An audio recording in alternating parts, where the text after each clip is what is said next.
अपने हाथों को उठाओ। Thank you Jesus. खुदा बाप, आज तेरा पवित्र आत्मा तेरे लोगों की ज़िंदगी में बड़े कार्य करे। इस वचन के ज़रिए से तेरी नॉलेज, तेरे वचन का ज्ञान भरपूरी के साथ इनकी ज़िंदगी में वास करे। जब ये खुदावन तेरे वचन की गहराई में, तेरे वचन के ज्ञान में चले तो शैतान इनको मूर्ख ना बनाने पाए और ये शैतान को अपने पाँव के नीचे कुचल कर हराएं। खुदावन उसके जलते हुए तीरों को बुझा सकें। तेरे आत्मा के हथियारों के साथ इक्विप होकर खुदावन तेरे मस्से, तेरे स्वभाव में चलें। खुदावन तेरे वचन की रोशनी इनको गाइड करे। मेरे सामर्थी परमेश्वर, तेरा आत्मा आज इनको इस वचन के ज़रिए ब्लेस करे, हील करे, डिलीवर करे, चंगा करे, खुदावन आज़ाद करे। खुदावन प्रभु यीशु मसीह के पवित्र और सामर्थी नाम में हम मांगते हैं, आमीन आमीन। God bless you all. खुदावन के नाम में आपका स्वागत है सबका। एक चीज़ जो आपको मैं पवित्र आत्मा के ज़रिए से बताना चाहता हूँ वो ये है कि परमेश्वर बड़े ध्यान से आपको देखता है कि जब वो आपको कोई बरकत देता है, जब परमेश्वर का आत्मा आपको कोई बरकत देता है, आपको स्पिरिट में, स्पिरिचुअल लाइफ में, फिज़िकल में, कोई फाइनेंस में बरकत देता है, तो वो बरकत देने के बाद आपके जो स्वभाव को, आपके एक्शंस को, मोटिव्स को चेक करता है। कई बार लोग जब परमेश्वर में चलते हैं और परमेश्वर उनकी आत्मिक उन्नति करता है या उनको बरकत देता है, उन्हें लगता है कि वो नेचुरली इसमें बढ़ रहे हैं, लेकिन फिर परमेश्वर उस बरकत को जब उनकी लाइफ में कम कर देता है, उनको मालूम होता है कि नहीं, वो परमेश्वर की ओर से थी और फिर से वो प्रभु को पुकारते हैं और बरकत को पाते हैं। आज यही वचन हम परमेश्वर के इस बुक से सुनेंगे, खुदावंद के पवित्र कलाम में से आज हम उन वचनों को सुनेंगे। तो किस लिए हम बुलाए गए हैं? जिस तरह मैंने आपको पिछली टीचिंग्स में बताया था कि परमेश्वर ने जगत के निर्बलों को, तुच्छों को, जो हैं ही नहीं, जो व्यर्थ हैं, उन्हें चुन लिया कि जो अपने आप को कुछ समझते हैं, मजबूत हैं, बलवान हैं, अमीर हैं, उन्हें लज्जित करने के लिए। तो ये परमेश्वर का जो है प्लान है आपकी लाइफ में। गिनती की पुस्तक 9 उसकी 15 आयत में हम पढ़ेंगे। ये परमेश्वर का प्लान है आपकी लाइफ में कि परमेश्वर ने आपको चुना है किस काम के लिए? आपकी ज़िंदगी में आपको ब्लेस करके, आपको खड़ा करके, स्ट्रॉन्ग करके, मजबूत करके। क्योंकि परमेश्वर अपनी ग्लोरी को, अपने आप को, अपनी उपस्थिति को दिखाना चाहता है। वो ये दिखाना चाहता है कि वो जीवित परमेश्वर है। वो ये चाहता है कि वो आपको इस्तेमाल करे, वो आपको यूज़ करे। बाइबल कहती है इज़राइलियों को परमेश्वर ने चुना ताकि सब लोग इज़राइलियों को देख के ये समझें कि हाँ, हमें जीवित परमेश्वर की ओर मुड़ना है। इज़राइलियों की लाइफ में परमेश्वर इस रीति के साथ काम करता था, तो उसने आपको भी इसी रीति के साथ काम करने के लिए चुना है। उसने आपको भी इसी रीति के साथ ब्लेस होने के लिए चुना है। अब गिनती 9 उसकी 15 आयत में लिखा, जिस दिन निवास जो साक्षी का तंबू भी कहलाता है खड़ा किया गया, उस दिन बादल उस पर छा गया और संध्या को वो निवास पर आग सा दिखाई दिया और भोर तक दिखाई देता रहा। ये कौन सा साक्षी का तंबू था? ये वही परमेश्वर का पहला भवन जो तंबू में था, मैं उसकी बात कर रहा हूँ। जो परमेश्वर ने मूसा को कहा था और मूसा को सारा डिज़ाइन समझाया था कि वो तंबू किस रीति का होगा। और तंबू ये मत सोच लो जो हम लगाते हैं तंबू, 4 बांस खड़ा किया, ये वो तंबू नहीं था। ये स्ट्रॉन्ग था, जिस तरह घर बनाए जाते उस तरह का स्ट्रॉन्ग एक निवास स्थान था, लेकिन तंबू का बना हुआ। अगर आप पुराने टाइम में स्टडी करेंगे तो राजाओं के भी तंबू लगते थे। इसका मतलब ये नहीं वो तंबू आज वाले जो बम्बुओं के साथ तंबू लगता है, वो नहीं। वो तंबू वाकई में आलीशान घर की तरह होते थे। और ये तंबू भी सोने और चांदियों से और परमेश्वर की उपस्थिति से ये भरा हुआ तंबू था। तो परमेश्वर ने मूसा को दिखाया कि किस तरह से तूने तंबू बनाना है, पवित्र स्थान बनाना है, परम पवित्र स्थान बनाना है, बाहर का आउटर कोर्ट बनाना है, पीतल की होदी रखनी है जहाँ पर हाथ मुंह धोकर लोग आगे अंदर आया करेंगे। वो सारी चीज़ें परमेश्वर ने उसको सिखाई और बनाई। और बाइबल कहती जिस दिन वो खड़ा किया गया, परमेश्वर का जो बादल था उस पर छा गया और रात को वो बादल में से आग दिखाई देती थी। और अब ये बात आपको ध्यान से समझनी है कि परमेश्वर ने इस्राएलियों को बुला लिया, परमेश्वर ने अपनी महिमा के लिए उन्हें बुलाया और बोला कि तुम मेरी महिमा के लिए बुलाए गए हो और चुने गए हो। अब इजरायली बुला तो लिए गए, अब वो जंगल में हैं और परमेश्वर कहता कि मैं कनान देश तुमको दूंगा और कनान देश में दूध और शहद की जो हैं वो नदियां बहती हैं। लेकिन हम ये सब जानते हैं कि इंसान का बनाया हुआ जो प्लान्स है वो काम नहीं करता, मोस्टली वो काम नहीं करता। इसलिए आज मोस्ट ऑफ द पीपल, दुनिया में जो ज़्यादातर लोग हैं वो निराश हैं। अब ज़्यादातर मैं लोगों की बात कर रहा हूँ। कोई फाइनेंस में निराश है, उसका काम नहीं चल रहा, बढ़ नहीं रहा।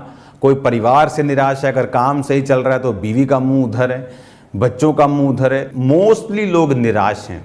इजरायलियों को ये बात मालूम थी कि परमेश्वर, अगर मुझे कनान देश में जाना है, कनान में कौन रहते थे? वो जो नूह था उसके वंशज, स्ट्रॉन्ग पीपल, शारीरिक रूप से स्ट्रॉन्ग, मजबूत, गढ़ों वाले लोग, हथियारों वाले लोग। और इनको मालूम था, इज़राइल को मालूम था, ये लोगों को मालूम था कि हम उन्हें नहीं पा सकते, कब्जा नहीं कर सकते। लेकिन उन्होंने परमेश्वर के मिरेकल्स को देखा था। मिस्र में परमेश्वर के मिरेकल्स को देखा था कि पूरे मिस्र में अंधेरा छाया लेकिन इनके ऊपर उजाला है। उनके पशु गढ़ों से, औलों से मर रहे हैं और इनके उसी तरह से आनंद ले रहे हैं।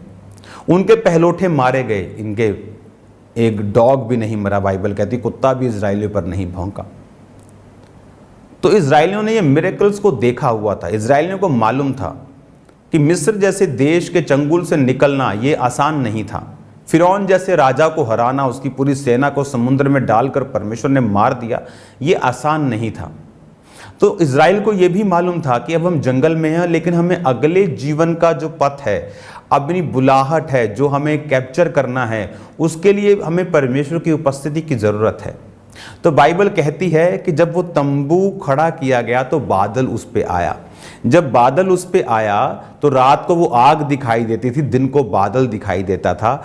और लिखा जब जब वो तंबू बादल चल पड़ता था तो इनको मालूम होता था कि चलो भी अपने अपने डेरे इकट्ठे करो। 12 गोत्र, लेवी, तंबू का सारा सामान, किसी के पास ड्यूटी थी परमेश्वर के हाथ का जो लिखा हुआ संदूक था, वो पात्र थे, उसको उठाना। किसी की ड्यूटी थी जीसस क्राइस्ट वाला स्थान जहाँ पर 7 दीवटे हैं, भेंट की रोटी मेज पर रखी, वो उठाना। किसी की जिम्मेवारी पूरे उस बाकी स्ट्रक्चर को उठाना थी। तो अलग अलग ड्यूटीज होती थी। जैसे बादल आगे जाता था ये सारा सामान समेटते थे। इजराइल के 12 गोत्र अपने अपने तंबू, ये आसान, सुनो ध्यान से। हम कई बार जब बाइबल सुनते हैं हम समझते नहीं। अपने आप को उस पोजीशन पे रख के देखो। इमेजिन करो हम सब खामबरा चर्च के बिलीवर्स, हाँ, 5-6 लाख लोग हम एक जगह इकट्ठे हैं। अब भूल जाओ अपने घरों को, सबके पास अपना अपना तंबू है, सबके पास अपने अपने जानवर हैं, सबके पास अपने अपना राशन, अपने अपने बर्तन, अपने बच्चे, अपने अपने भेड़ बकरियां, गाय बैल, मुर्गे मुर्गियां सब हैं, हाँ। और ऐसा नहीं था कि वो शाम तक चलते थे, बाद में अपने घरों में चले जाते थे। लिखा वो पूरा सामान समेटते थे। हम उस आयत को मैं पढ़ूंगा। 18 आयत में, यहोवा की आज्ञा से इजरायली प्रस्थान यानी चलते थे, यहोवा की आज्ञा से डेरे खड़े करते। जितने दिन तक बादल निवास पर ठहरा रहता उतने दिन वो डेरे डाले पड़े रहते थे। 20 आयत में लिखा, कभी कभी बादल थोड़े दिनों तक रहता तो वो यहोवा की आज्ञा से डेरे डाले पड़े रहते थे, फिर यहोवा की आज्ञा से आगे चलते थे। 21 आयत में लिखा, कभी कभी बादल केवल शाम से भोर तक रहता, कभी कभी भोर को उठ जाता, वो प्रस्थान करते थे। कभी कभी वह रात दिन बराबर रहता तो बादल उठ जाता, वो प्रस्थान करते थे। बादल कभी 2 दिन, कभी 1 महीना, कभी वर्ष भर निवास पर ठहरता और इजरायली अपने डेरों में रहते और प्रस्थान नहीं करते थे। जब बादल चलता था तो वो चलते थे। इमेजिन करो कि आप आज यहाँ पर पहुँचे हो, हाँ, आप बोलते हो कि ओ सुबह खामरा चर्च गए थे, शाम को घर पहुँचे थक गए बसों में आके, आप एक दिन में थक गए। इमेजिन करो वो रोज बादल चलता था तो लेवियों को मालूम था, चलो भी तंबू का सारा सामान, इतना पवित्र सामान, कितने प्यार से संभाल कर, कितने कंट्रोल में, कपड़ों में लपेट कर पवित्र चीज़ों को कंधों पे उठा के चलते थे। तंबू के सामान के लिए गाड़ियाँ थी उनके पास, जो बाकी तंबू का सामान था वो गाड़ियों पे नहीं रख सकते थे। जो पवित्र जो चीज़ें थी वो कंधों पे उठानी थी, और जो बाकी तंबू का पर्दे, तंबू की बाकी चीज़ें, स्ट्रक्चर, कुर्सियाँ, वो उनको गाड़ियों पर रख कर लेके चलना था। तो हर एक को ड्यूटी दी गई थी। बाकी गोत्र, जो 12 गोत्र थे, 6 लाख युद्ध करने वाले उनमें पुरुष थे, इसका मतलब वो 20 लाख से भी ज़्यादा लोग थे। लेडीज थी, टीनेजर थे, बुजुर्ग थे, सब लोग थे। इमेजिन करो 20 लाख लोग देख रहे हैं, तंबू निकल गया आगे, वो जो बादल है वो आगे जा रहा है, पूरा घर लेके चलना है उनको बर्तन पैक करने हैं, उनको राशन पैक करना है, तंबू पैक करना है, छोटे बच्चे, बड़े बच्चे, बुजुर्ग, कपड़े, गाय, बैल, भैंसे सब लेना है और फिर चलना है।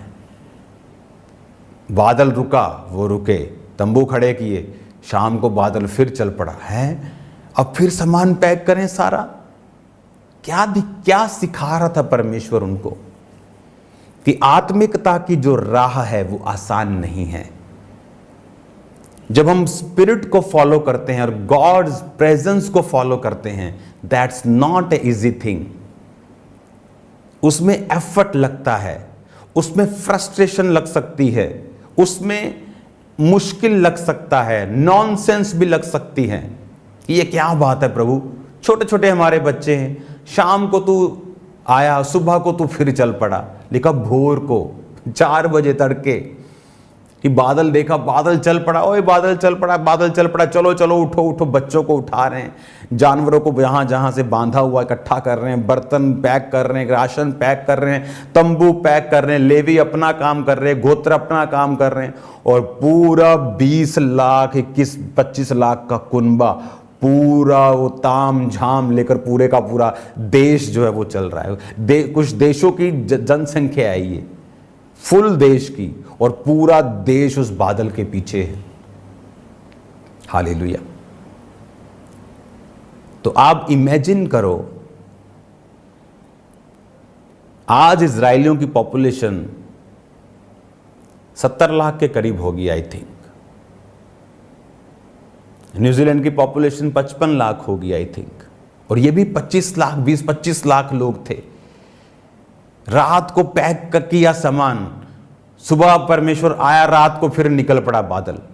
कभी 2 दिन के लिए, चलो ऐसा लगता है 2 दिन कि लगता है बादल रुकेगा, सामान समून तंबू अपने टाइट किए, रस्सियां बांध रही हैं, लेडीज लोग सामान लगा रही हैं, चावल पूरे पैक, रसोई बना रही हैं, और देखा 2 दिन बाद वो फिर चल पड़ा, फिर सामान पैक किया और फिर आके। ये मुश्किल क्यों किया परमेश्वर ने? क्योंकि वो हमें सिखा रहा था। बाइबल कहती पुराना नियम हमें सिखाने के लिए, वो हमें सिखा रहा था कि तुम्हें अगर कनान देश यानी अपने वायदे के देश में अपने वायदे को पूरा होते हुए देखना है, जो आपकी लाइफ में परमेश्वर ने वायदा किया है, जो परमेश्वर ने आपको जिस मकसद के तहत बुलाया है, अगर तुम्हें उस मकसद को पूरा करना है तो तुम्हें मेरी प्रेजेंस को फॉलो करना पड़ेगा। वो आसान नहीं है। अपने टीवी प्रोग्राम्स फेवरेट को छोड़ देना, पार्टीज को ना जाना, मत्थे ना टेकना, जगह जगह लंगर प्रसाद ना, आसान नहीं है लोगों को नाराज करना। लेकिन हमें ये मालूम है कि वो प्रतिज्ञा का देश, वो ब्लेसिंग्स जो खुदा ने मेरे लिए सोची हैं, वो मैं नहीं पा सकता हूं अगर मैं उसकी प्रेजेंस में नहीं चलूंगा। आप जानते क्यों दाऊद ने कहा, हे प्रभु अपने पवित्र आत्मा को मुझसे अलग ना कर। जब हम भजन संहिता 51 उसकी 11 आयत पढ़ते हैं, मुझे अपने सामने से निकाल ना दे और अपने पवित्र आत्मा को मुझसे अलग न कर। क्यों दाऊद ने कहा अपनी प्रेजेंस को, पवित्र आत्मा को मुझसे अलग न कर? क्योंकि जितनी लड़ाइयां दाऊद ने लड़ी और जीती वो सारी पवित्र आत्मा की हुजूरी की वजह से थी। पवित्र आत्मा कई बार उसे योजना बताता था कि इस तरफ से घेरा डालना है, अगले युद्ध में वो फिर जाता था घेरा डालने लगता था। परमेश्वर बोलता है पिछले युद्ध में तुम्हें घेरा डालने के लिए बोला था, अब तुम्हें मैं घेरा डालने के लिए नहीं बोल रहा हूं, पीछे से जा, सामने से जा, साइडों से जा, थोड़े लोग इधर से अटैक करो, बाकी लोग पीछे से। हर युद्ध में परमेश्वर उसको अलग योजना देता था। और जब उसने पाप किया और परमेश्वर के बादल उसकी जिंदगी से हट गया तो उसको मालूम था कि मैं जीत रहा हूं क्योंकि बादल, पवित्र आत्मा मेरे ऊपर है, पवित्र आत्मा मेरे साथ है। इसलिए उसने कहा प्रभु अपने पवित्र आत्मा को मुझसे अलग न कर, और वो परमेश्वर से अपने गुनाहों की क्षमा को मांगता रहा। हालेलुया। तो ये चीज आपको समझ होनी चाहिए कि परमेश्वर जो है वो आपको बरकत देना चाहता है। प्रतिज्ञाओं जो आपकी लाइफ में इंडिविजुअली परमेश्वर सोचता है कि मैं तुमको ये पोजीशन दूंगा, इस प्रकार की सेवकाई दूंगा, इस प्रकार का तुम्हें मैं आनंद दूंगा, इस प्रकार का परिवार दूंगा, इस प्रकार का फाइनेंस दूंगा, उसे पाने के लिए आप जानते हैं आपका प्लान कुछ काम नहीं करेगा। वो जीरो है, गार्बेज है, रबिश है, वेस्ट है। वो प्लान काम करेगा परमेश्वर का, लेकिन परमेश्वर का प्लान अगर प्रभु की प्रेजेंस आपकी लाइफ में है तो आप कामयाब हैं, आप कुछ भी कर लें, कपड़ा कर लें, कुछ भी कर लें। लेकिन अगर परमेश्वर की प्रेजेंस जब एक व्यक्ति की लाइफ में नहीं होती, वो अनश्योर है, कामयाब होगा नहीं होगा, कितने दिन तक रहेगा और कौन कौन सी दिक्कतों के साथ वो होगा, ये हम नहीं जानते। उसी तरह से अगर मुझे ये मालूम है कि प्रभु ने मुझे एक बड़े मकसद के लिए और ऐसी ब्लेसिंग देने के लिए चुना है कि ब्लेसिंग वाले भी अपने आप को शर्मिंदगी महसूस करेंगे, तो आपको ये याद रखना है कि रास्ता परमेश्वर बताएगा। आपका सोचा हुआ श्योर रास्ता गलत हो सकता है और भटकाने वाला हो सकता है, इसलिए कि आप परमेश्वर के बताए हुए रास्तों पर चल पाएं, आपको परमेश्वर की प्रेजेंस के ऊपर निर्भर रहना है। हालेलुया। एक दिन मैं खुदावन से बात कर रहा था, परमेश्वर मुझे गाइड कर, मुझे गाइड कर, मैं इस मिनिस्ट्री को आगे किस तरह से लेके जाऊं। आप जो आज देख रहे हैं ना कि स्क्रीन पर लाखों लोग बैठकर सुनते हैं, पास्टर्स हैरान होते हैं, विरोध करते हैं, स्क्रीन पर कैसे हो सकता है। अरे भाई पौलुस होता तो कहाँ होता, आज पौलुस प्रीच कर रहा होता और सारिया कुरंथिया, सारा रोमियो उसे स्क्रीन पर देख रहा होता। दैट्स द बेस्ट वे कि अगर आप डायरेक्ट अपने लोगों से बात कर सकते हैं और इस गहराई का वचन दे सकते हैं तो क्यों नहीं। और कलीसिया का मकसद क्या है? क्या हम उन्हें बाबाओं की तरह मिल मिल कर हाथ रखकर उन्हें उस तरह का बनाना चाहते हैं, या हम उन्हें वचन देकर परमेश्वर के साथ उनका मेल मिलाप करवाकर उन्हें स्ट्रॉन्ग करना चाहते हैं? हालेलुया। अगर आप सुन सकते हैं खुदा क्या कह रहा है, आप ले सकते हैं सब कुछ जो परमेश्वर आपको देना चाहता है। तो मैं प्रेयर कर रहा था, परमेश्वर मुझे गाइड कर, मुझे गाइड कर, मुझे गाइड कर, मेरी अगुवाई कर परमेश्वर। और मैं एक जगह पहुंचा, मैंने कहा मैं बाहर जाकर प्रेयर करूंगा, अपने घर से बाहर जाकर। और मैं एक जंगली स्थान पे था, पहाड़ों की साइड पे, हिमाचल वाली साइड पे, और खड्ड के नीचे मैं चला गया। से खड्डें होती वहाँ पे, यहाँ जानवर सब होते हैं। वो खड्ड के नीचे मैं गया और मैं वहाँ पर बैठकर प्रेयर करने लगा, परमेश्वर मेरी अगुवाई कर। अब मैं अलग दुनिया से अलग होकर यहाँ आया हूँ, कोई फ़ोन नहीं, कोई टावर नहीं चलता, कुछ नहीं, मेरी अगुवाई कर। और वहाँ पर परमेश्वर ने मेरी अगुवाई की थी और विज़न दिया था कि तू एक जगह बैठा करेगा और लोग तुझे स्क्रीन्स पर देखा करेंगे। हालेलुया। और इमेजिन करो, जो अपोस्टलिक सेवकाई प्रभु ने मुझे दी और लोग आज उसे फॉलो कर रहे हैं। और वो कहाँ का विज़न था? वो एक विज़न था जो परमेश्वर ने मुझे दिया था। सो ऐसी बहुत सी चीज़ें हैं जो खुदा आपको देना चाहता है, लेकिन वो मिलेंगी कैसे? जब आप उसकी प्रेजेंस के नीचे रहेंगे। खुदावंद धीरे धीरे वो आप पर जाहिर करेगा, एकदम से नहीं, उसे सालों लग सकते हैं।